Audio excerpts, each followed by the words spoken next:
Assalamualaikum warahmatullahi wabarakatuh. Salam sejahtera untuk kita semua. Perkenalkan, nama saya Daniel Kase. Saya dosen di Prodi Teknik Komputer dan Jaringan, jurusan Teknik Elektro, Politeknik Negeri Kupang. Pada kesempatan ini, saya akan menyampaikan pernyataan diri dosen dalam unjuk kerja Tridharma Perguruan Tinggi Bidang Pengajaran, dengan tujuan sebagai salah satu syarat unsur penilaian Serdol di tahun 2023. Mata kuliah yang saya ambil untuk bidang pengajarannya yaitu aplikasi mobile. Mata kuliah ini akan disampaikan meliputi Delivery, Interaction, dan Assessment atau disingkat DIA. Mata kuliah ini mempelajari dan membahas tentang dasar pembuatan aplikasi mobile, pembuatan user interface, pembuatan front-end, pembuatan back-end, pembuatan aplikasi database, dan upload aplikasi ke Google Play Store. Cakupan pembelajaran mata kuliah atau CPMK yaitu: pertama, mahasiswa mampu memahami konsep dasar dari aplikasi mobile. Kedua, mahasiswa mampu memahami arsitektur dari aplikasi mobile. Ketiga, mahasiswa mampu memahami dasar pembuatan front-end dan back-end sebuah aplikasi mobile. Keempat, mahasiswa mampu membuat aplikasi mobile sederhana. Untuk sub CPMK yaitu: pertama, mahasiswa mampu memahami dasar aplikasi mobile. Kedua, mahasiswa mampu memahami spesifikasi minimum sebuah komputer untuk bisa menjalankan Android Studio. Ketiga, mahasiswa mampu memahami struktur aplikasi di Android Studio. Keempat, mahasiswa mampu membuat user interface di Android Studio. Kelima, mahasiswa mampu memahami variabel, tipe data, struktur kontrol di Android Studio. Keenam, mahasiswa mampu menggunakan widget di Android Studio. Ketujuh, mahasiswa mampu membuat sebuah aplikasi sederhana di Android Studio. Delapan, mahasiswa mampu memahami cara upload aplikasi ke Google Play Store. Untuk materi pembelajaran mata kuliah aplikasi mobile terdiri dari 1. Pengantar aplikasi mobile. 2. Struktur aplikasi dan pengenalan menu di Android Studio. 3. User interface di Android Studio. 4. Operasi file di Android Studio. 5. Widget di Android Studio. 6. Aplikasi kalkulator sederhana di Android Studio. 7. Aplikasi CRUD sederhana database di Android Studio. Ke-8. Cara upload aplikasi APK ke Google Play Store. Metode pembelajaran dalam mata kuliah ini meliputi ceramah, tanya jawab, diskusi, praktik di kelas, dan project based learning untuk penugasan. Untuk penilaian dalam mata kuliah ini, saya menggunakan dasar pedoman kurikulum MBKM Politeknik Kupang tahun 2022. Untuk ujian tengah semester 30%, ujian akhir 40%, kehadiran 10%, dan tugas 20%. Selanjutnya, saya akan menampilkan video pembelajaran aplikasi mobile dengan materi pengantar aplikasi mobile. Selamat mengikuti. Asgarius. Arturio. Harap. Axel. Bram. Alfa. Cakram. Dini. Edward. Fiona. Oke, baik. Selamat siang semua. Baik, hari ini kita mulai dengan mata kuliah pengantar aplikasi mobile ya. Sudah siap ya? Sudah. Oke.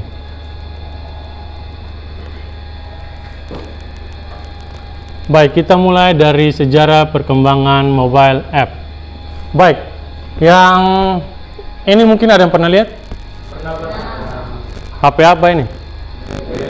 Ada yang punya? Pernah punya? Wah, kalian lahir tahun berapa? 2004. Wah, satu umur dengan BlackBerry kan? Atau pernah teman bermain yang BlackBerry? Oke, baik. Jadi untuk perkembangan aplikasi mobile itu dimulai dari BlackBerry ya duluan. Jadi aplikasi yang ada itu dimulai dari aplikasi di BlackBerry. Nah, mulainya itu di tahun 2011. Di sini contohnya ada aplikasi Twitter dengan Facebook. Tahun 2011 itu kalian umur berapa? 7, 6. Oh, itu sudah ada yang punya BlackBerry kan? 2011. Luar biasa, anak sekarang 6 tahun sudah main BlackBerry. Kalau dulu saya masih main kelereng.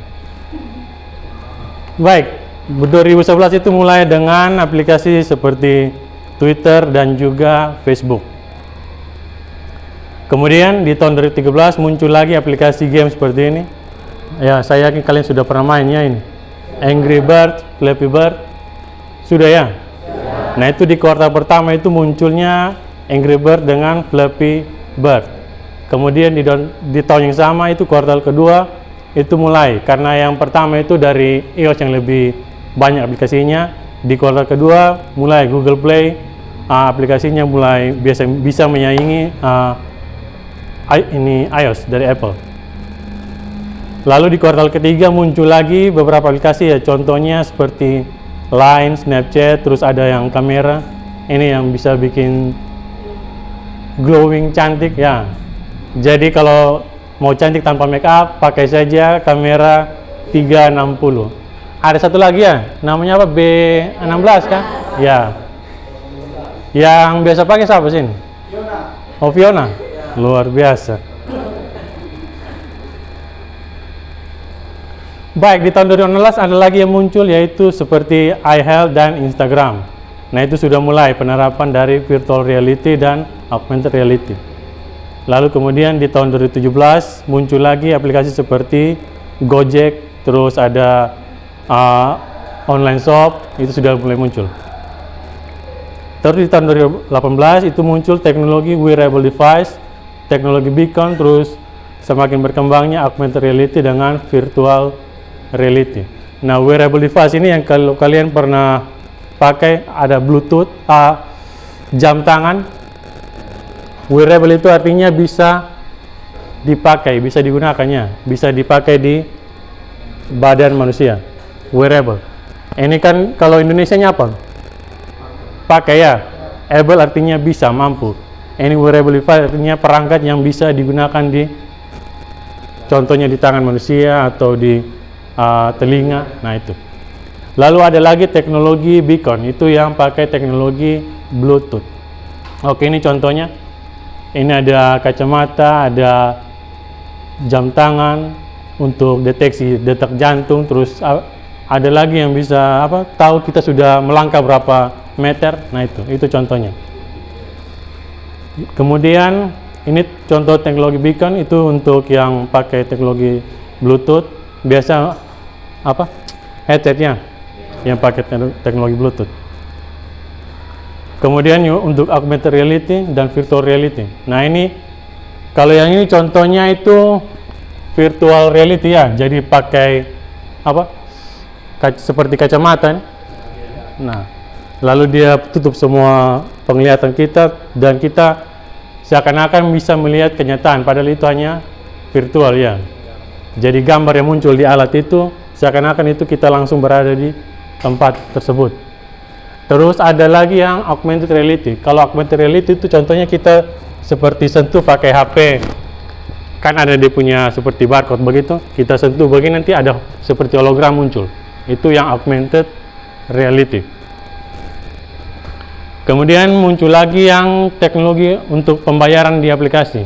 Ini biasanya kalau kalian bisa main game untuk beli koin atau hero, nah itu. Nah, itu kan bisa beli dari sini ya. Itu namanya instant payment. Itu biasanya potong pulsa ya. Nah, itu contohnya aplikasi in-app payment. Kemudian di tahun 2001 itu sudah mulai dengan penggunaan artificial intelligence. Mungkin kalian sudah pernah pakai ChatGPT? Sudah pernah nonton?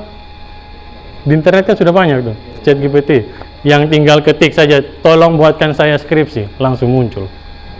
Ya, kan sudah ramai di situ. Di sini yang sudah pakai itu contohnya ada Siri dari Apple, lalu ada Gmail.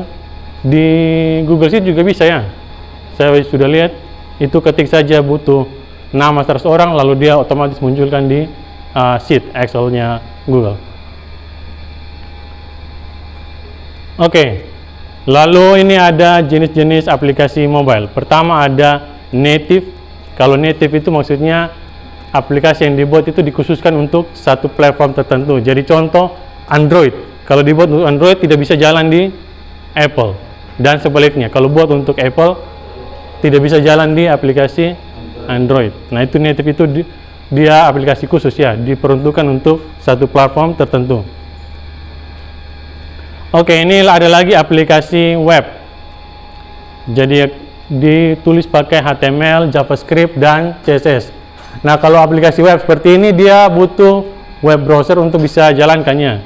Jadi kalau biasa pakai Android itu kebanyakan pakai Google Chrome ya, atau ada yang pakai Opera. Kebanyakan pakai Google Chrome ya.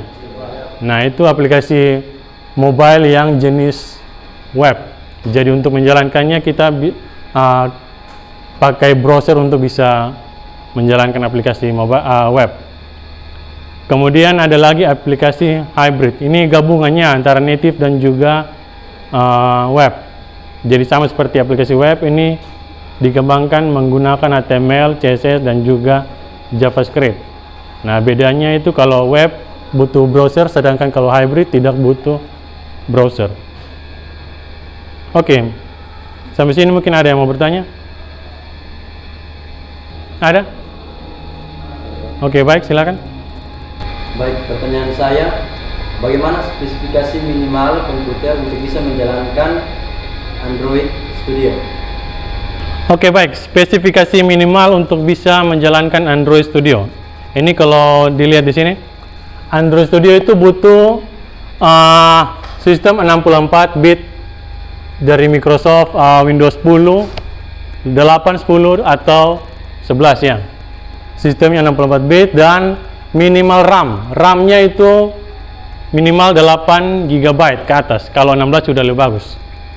Terus harddisknya itu masih menyisakan 8 GB ya. Tapi kalau lebih baiknya ya lebih besar dari 8 GB. Lalu untuk resolusi layarnya, monitornya itu di 1280 kali 800 pixel. Kemudian untuk prosesornya itu bisa pakai seperti ini. Kalau ini yang sudah generasi baru ya, i9 generasi ke. Kalau ini bagaimana kalau seperti ini? i9 9980, kira-kira maksudnya apa? Generasi ke berapa? Ini nanti masuk di materi PC-atur ya. i9 9980, kira-kira maksudnya bagaimana? Ada yang tahu? Core i9 generasi ke? Yang tahu angkat tangan? 4. Generasi ke? Ada yang lain? i9 kodenya 9980HK. Itu kalau kita lihat generasi ke berapa? Ya? Cakrawala? Generasi ke? Oke, generasi ke-9 ya. Untuk lihat generasi, lihat saja dari ini ya. Angka pertama. Nah, itu materinya PC-atur ya. Baik, tapi untuk bisa menjalankan Android Studio itu minimal i3 itu generasi kedua atau generasi ketiga sudah bisa ya. Tapi bagusnya i5 ke atas. Generasinya generasi ke-2 ke atas juga ya. Jadi RAM-nya minimal 8 GB, terus prosesornya minimal i3 generasi ke-2 atau 3, dan harddisknya minimal 8 GB, dan resolusi layarnya itu di 1280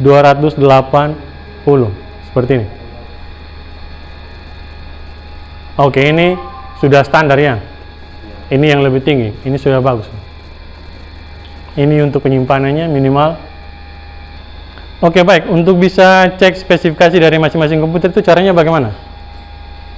Kalau mau cek spesifikasi dari komputer kalian masing-masing, itu caranya? Masuk ke DXDR, iya bisa, tapi terlalu panjang jalannya. Itu bisa langsung diklik kanan di disk PC ya. Oke, disk PC, lalu pilih Properties. Nah, setelah itu akan muncul informasi tentang spesifikasi dari komputer ya. Di situ bisa lihat prosesornya apa, install RAM-nya berapa, ya. Nah, kalau yang masih 8 GB berarti 4 GB berarti harus upgrade ke 8-nya, berarti harus tambah lagi RAM 4 GB. Nah, untuk upgrade RAM itu kalau kalian nanti di PC Hardware itu harus cek kesesuaiannya.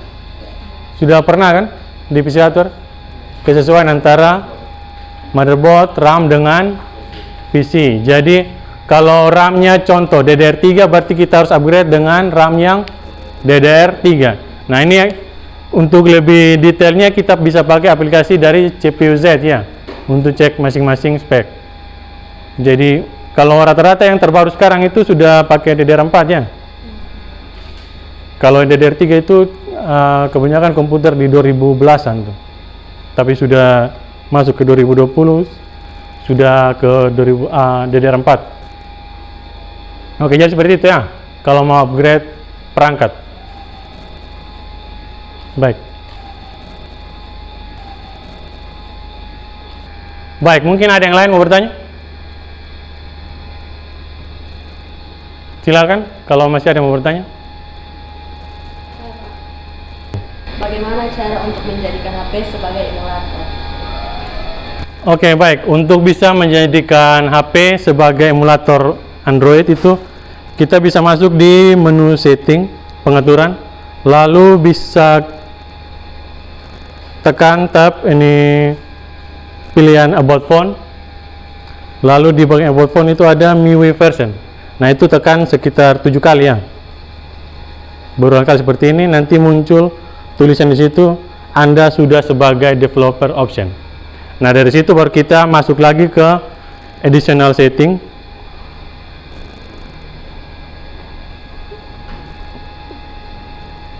Lalu bisa pilih USB debugging dengan install via USB.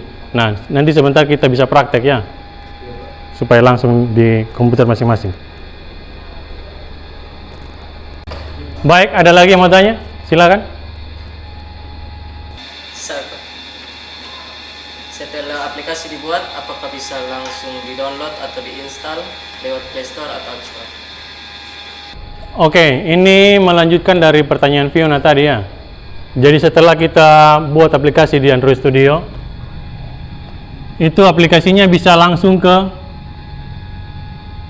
HP pakai yang cara yang tadi dari pertanyaan Fiona. Itu pakai USB debugging. Jadi ini Android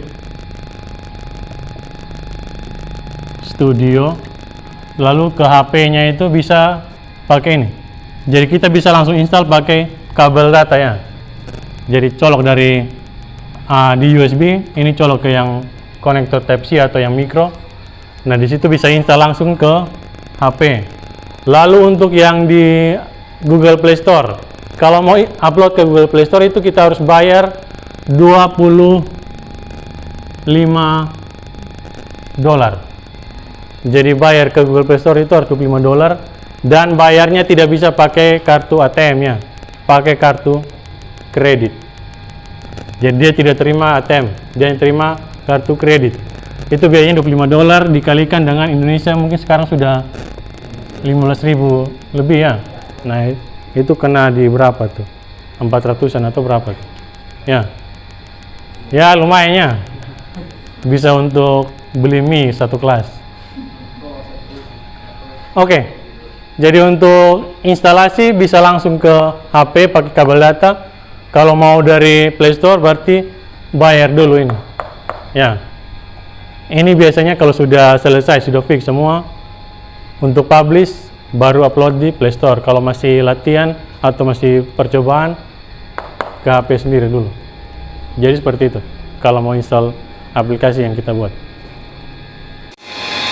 Oke, baik, mungkin hari ini cukup sekian. Kita akan lanjut lagi minggu depan.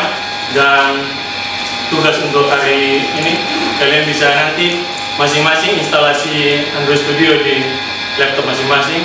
Yang belum 8 GB RAM-nya tolong di-upgrade ya. Iya, Pak. Nanti kalian download Android Studio Flutter dengan CPU-Z untuk cek spesifikasi komputer. Nah, terus nanti kalian bikin dokumentasi tentang cara instalasi Android Studio, lalu nanti bisa upload di YouTube ya. Ya Pak. Nah, kita sudah punya channel untuk mata kuliah saya, itu channelnya nama Twing ya. Nanti kalian bisa upload di situ. Nanti saya kirim linknya ke kelas. Baik, itu saja untuk hari ini. Selamat siang semua. Selamat siang.